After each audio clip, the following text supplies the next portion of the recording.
예. 땅에 헤딩을 네네. 하면서 막 이마에 피가 나요. 맞아요. 피가 철철 나면서 주변에 있는 사람들이 뭐 하세요? 맞아. 그래서 이렇게 해요. 아, 그래요? 이렇게 해야 되는 영역이 있잖아요. 알아줄 때까지. 예, 정말 네. 처절하다는 생각합니다. 처절합니다.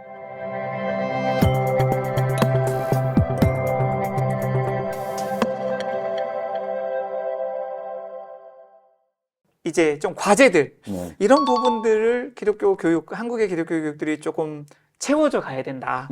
이런 것들 좀 말씀해 주시면 좋을 것 같아요. 가장 큰 과제는 아까 뭐 비슷하게 말씀드렸지만은 결국에는 이제 기독교 학교가 계속 잘 성장하려면은 물론 그 좋은 가정이 있어야 되고 좋은 교회가 있어야 되고 또 물론 또 선배 학교들이 있고 그러면서 이제 그런 걸 통해서 기독교 대안학교가 설득력을 얻으면서 갈 수 있는 부분인데 사실은 이 부분이 우리는 아직 준비가 덜 돼 있잖아요, 사실은.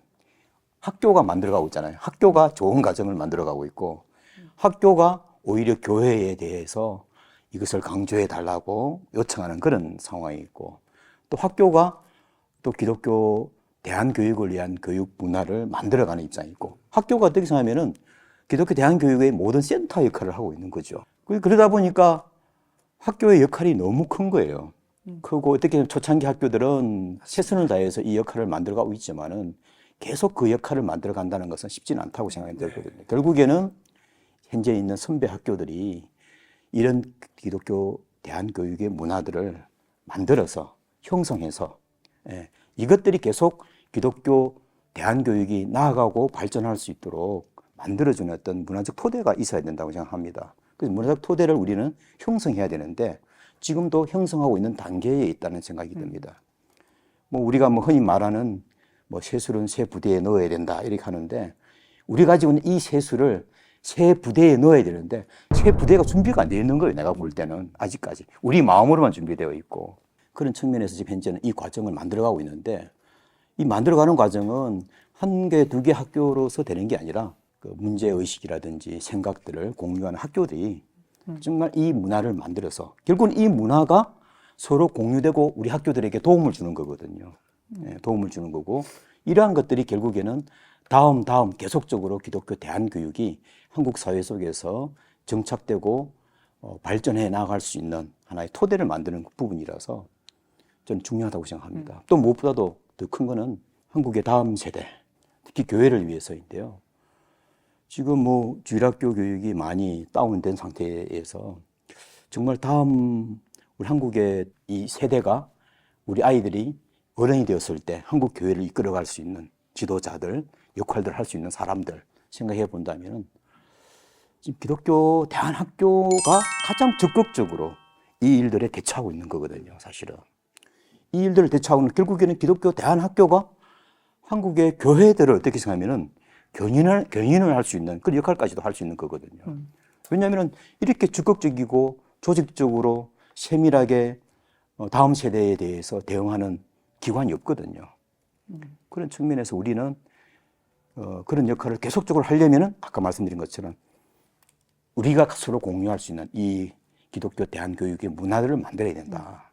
결국은 이 문화가 우리를 계속적으로 비추어주고 우리 계속 앞으로 성장할 수 있도록 도움을 줄 것이다라고 생각을 합니다. 그 다음 또 한 가지는 우리가 교육 전문 집단이기 때문에 학교로서 학교의 전문성이죠. 아까 말씀드린 것처럼 아이들과 학생들이 교사와 학생들이 만날 때의 그 전문성, 그 다음에 우리가 생각하는 이 기독교 세계관을 교육과정으로 잘 운영할 수 있는 전문성, 모든 교과와 우리들이 가지고 있는 모든 철학들을 모든 우리가 하고 있는 활동들과 잘 연결해가지고 우리가 생각하는 교육과정으로서 완성도 있도록 나아갈 수 있는 그런 전문성, 이런 부분들이 좀 더 우리가 노력해야 될 부분이 아닐까 생각합니다. 물론 학교들마다 부분적으로는 잘하고 있긴 한데 저는 아직까지는 좀 더 뭐랄까 세련되게 이 전략들을 만들어갈 필요가 있다고 생각합니다. 저는 이게 어려운 건 아니라고 생각이 들어요. 제가 또 교육을 해봤지만은 교육의 영역은 사실은 어려운 거는 별로 없어요. 사실은 어려운 것은 별로 없는데 우리가 그런 것을 시도하면서 우리가 경험하면서 좋았던 경험들을 모으면 이것이 전문성이 되는 거거든요. 그런 측면에서 저는 우리 학교들이 그런 영역들을 생각하면서 이 경험들을 좀 모을 수 있는 좋은 플랫폼을 가지고 왔으면 좋겠다 생각합니다. 네. 30년 교육 경력이 있으셔서 교육이 쉽다 이렇게 말씀하시는데 초보 교사는 좀 쉬운 게 뭔데? 사실은 그러고 있습니다. 그래서 어쩌면 마빈 선생님의 역할이 더 중요한 하신 거예요. 어쩌면. 네. 그 쉬운 것을 어떻게 거기까지 올 수 있도록 또 이끌어주는 단계도 필요한 것 같고요. 어떻게 보면 저도 동의가 어느 정도 됩니다. 처음에 학교를 시작할 때는 이거 어떻게 가야지 힘들었지만 저희를 이끌어주는 선배 학교들이 있었거든요. 그 학교의 문화와 그 학교의 경험들을 저희도 전수받아서 여기까지 온 거고 지금은 이제 저희 학교도 나름대로 약간 중참, 아직 고참은 아니고 고참이죠, 뭐. 중참 정도에서 지금 협력을 해나가려고 하고 있어요. 그래서 중요한 얘기 같습니다. 마치 어머니 학교처럼 이렇게 선배 학교가 그다음 다른 이제 신생 학교들을 묘목이 잘할 수 있도록 돕는 역할이 필요한 것 같다라는 얘기 해주신 것 같고요. 교육 전문의 영역도 좀 세련되게 가지고 가야 된다라는 말씀도 동의가 됩니다. 근데 여기에서 조금 그 문화를 만들어 가야 된다는 부분에서 대해서 확장적으로 설명을 좀 듣고 싶은 것이 학교의 내에서 지금 문화, 그다음에 학교 간의 학교와 학교의 지금 기독교 학교들의 거대한 어떤 문화 이런 걸 말씀하셨다면 지금 교회 영역도 있고요. 또 기독교 어떤 다른 영역도 있어요. 그런 협력들, 그런 조금 더 방대한 영역의 그런 문화가 저는 형성돼야 된다고 좀 생각하는데 그런 부분에 대해서는 어떤 생각이 있으신지? 네, 그렇죠. 우리가 이제 기독교 교육의 영역이라고 하면 교회, 그 다음에 학교, 그 다음에 가정인데 일단은 뭐 교회가 어떻게 보면 가장 중요한 역할을 해야 되죠, 사실은. 교회가 부모님들을 잘 키워주고 어떻게 생각하면은 교회가 기독교 대안교육을 위한 메시지들을 계속 던져줘야 되고 격려해줘야 되고 또 이 이야기학교처럼 어떤 하나의 좋은 배경이 되어줘야 되고 그런 교회의 역할이 필요한 것 같고 그 다음에 두 번째로 이제 가정의 역할인데 가정이 어떻게 생각하면은 기독교 대안교육의 가장 뭐랄까 주체적인 역할이잖아요. 학생들을 보내기도 하고 또 기독교 대안교육에서 가장 중요한 게 부모의 역할이니까 당신의 역할을 학교가 어떻게 생각하면 위탁받아서 또 이 역할을 해주는 거기 때문에 부모가 잘 깨어날 수 있도록 도와주는 역할. 교회가 이 부분을 하기가 쉽지 않기 때문에 아마 학교들마다 부모 교육을 통해서 이 일들을 하고 있긴 한데 사실은 이런 부모님들이 더 많이 깨어나고 또 이웃에 있는 부모님들도 깨어나게끔 도와주고 그죠? 그 다음에 우리 아이를 기독교 학교에 보냈는데 당신 아이도 기독교 학교 보내는 것을 추천한다. 사실은 그렇잖아요. 우리가 교회 공동체 이야기 하는데 공동체에 있어서 특히 어른들의 입장에서는 가장 큰 공통 분모가 뭐냐면은 그 자기 자녀 교육관이 공통 분모를 가지면 유대는 굉장히 깊어지는 거거든요. 그런 측면에서 이 교육에 관한 영역들, 이 부분에 대한 유대를 더 많이 깊이 가져갈 수 있도록 교회가 좀 도와주시고 가정도 현재 기독교 학교에 아이들을 보내고 있는 가정들도 또 이웃들에게 다른 교회인들에게도 이런 것을 같이 좀 나누면서 영역을 넓혀가고 기독교 학교의 계속적인 지원자, 후원자 역할을 했으면 좋겠다 생각하고요. 학교는 이제 또 그런 역할들을 우리가 맡았기 때문에 아까 말씀드린 것처럼 그런 디테일한 어떤 전문성 이런 것들을 계속 개발해 나가면서 언제든지 학교가 부모님들이나 교회가 필요를 요청할 때에 내줄 수 있는 그런 준비들을 하는 것이 중요하겠다 하는 그런 생각이 듭니다. 사실은 뭐 우리가 북유럽 연수라든지 미국 연수를 가봐도 다 그 나라들은 가보면은 다 그런 것들이 형성이 되어 있어요. 가정, 교회, 학교 형성이 다 되어 있는 거예요. 우리는 없는 데서 지금 학교가 그걸 만들어가고 있는 거예요. 내가 볼 때는 너무 큰 역할이죠. 사실은 큰 역할이지만은 계속적으로 이런 메시지들을 학교가 제시를 하고 학교에서 교회가 도움이 필요합니다. 학교에서 부모님의 도움이 필요하고 부모님들께서는 우리를 믿고 지원해야 됩니다. 이런 식으로 해 나간다면 시간이 지나면 이게 쌓여서 하나의 기독교 대안교육을 위한 교육 공동체가 되지 않을까 하는 생각을 해봅니다. 네, 교단이나 뭐 기독교 언론들 아니면 기독교 대학들 또 역할이 있을 것 같거든요. 그렇죠.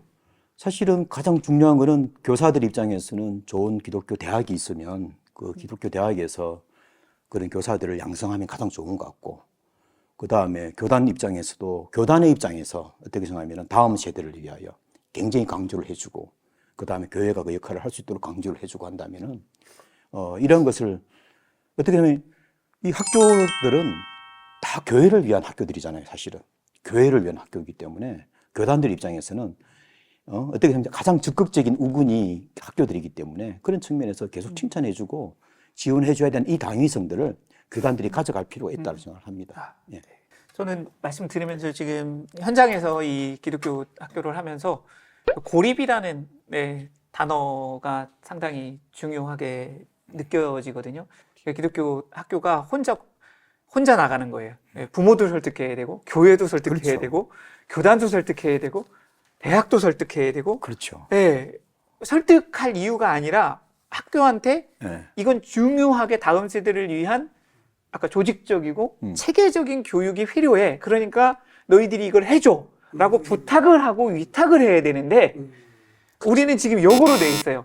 우리가 이걸 하고 있어요. 왜 하는지 아세요? 라고 설명하고 있는 거. 그렇죠. 이게 지금 한국의 기독교 교육의 현실이다라는 부분. 그래서 이런 이제 방송을 듣고 이런 이야기를 들으시는 분들이 좀 의식이 깨어났으면 좋겠어요. 예, 이건 부모가 해야 될 역할인데 지금 학교가 하고 있구나. 교회가 해야 될 역할인데 학교가 하고 있구나. 우리가 이걸 같이 손잡고 지금 가야지. 이런 것들이 좀 필요하다는 생각이 들었고요. 저는 기독교 대안학교가 사실은 하고 있는 일이 교회를 위한 거다. 예, 교단을 위한 거다라는 말씀이 사실은 설득력 있게 저는 느껴져요. 우리가 아이들을 길러서 세상에 성공시키려고 이런 교육하는 거 아니거든요. 네. 아까 좋은 삶을 살게 하는 거, 기독교적 가치로 삶을 살게 하는 거. 그러면 그런 아이들이 사실은 크리스천으로서의 정체성을 가지고 살아간 아이들을 기르는 교회가 가장 하고 싶어하는 다음 세대의 핵심적인 교육을 하고 있는 거거든요. 그렇죠.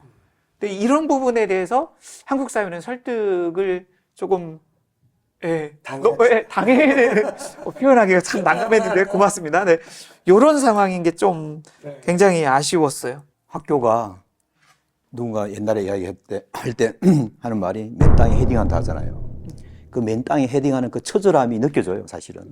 학교가 다 설득해야 되고, 학교가 다 만들어 가야 되고, 사실은 학교한테 역으로 학교 이걸 해주십시오, 이걸 해주십시오, 이렇게 해야 되는데 반대로 하고 있는 거거든요. 더 잘할 수 있도록 뭐가 필요합니까? 이렇게 얘기해야 되는데 맨 땅에 막 맨 땅에 헤딩을 하면서 막 이마에 피가 나요. 맞아요. 피가 철철 나면서 주변에 있는 사람들이 뭐 하세요? 맞아. 그래서 이렇게 해요. 아, 그래요? 이렇게 해야 되는 영역이 있잖아요. 알아줄 때까지. 정말 처절하다는 생각합니다. 근데 한 가지 좀 트렌드가 있어요. 저는 기독교 대안학교 연맹에서도 현장을 실사하고 있는데 이전에는 이제 막 기독교 대안학교를 막 뛰어들어서 막 불이 붙으니까 준비 없이 막 뛰어들었었어요. 그러다가 하다가 이거 아니네. 너무 힘드네.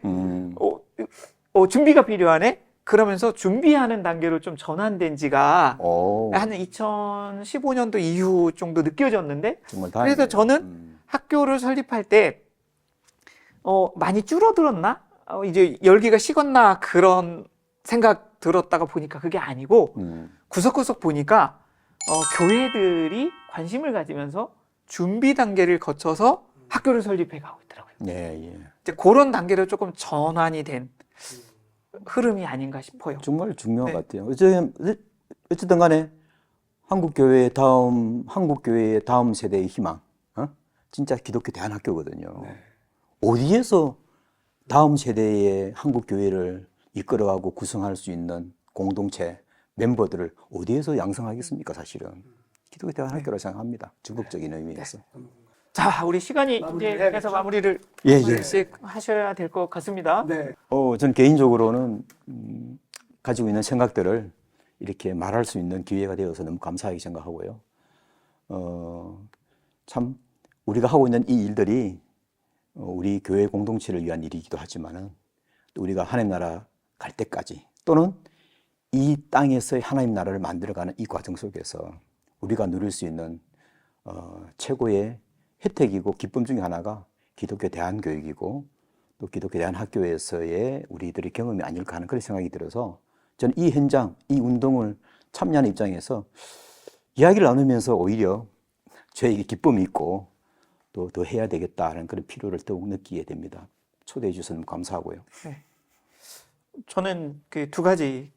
하나는 마뱅시 선생님을 통해서 기독교 이 대안교육, 교육의 역사가 어떻게 시작이 되고 진행이 되고 여기까지 계속 가고 있는지, 그리고 그 현장에서 어떻게 헌신하고 계신지, 이런 부분들이 저한테 다가와서 참 감사했고요.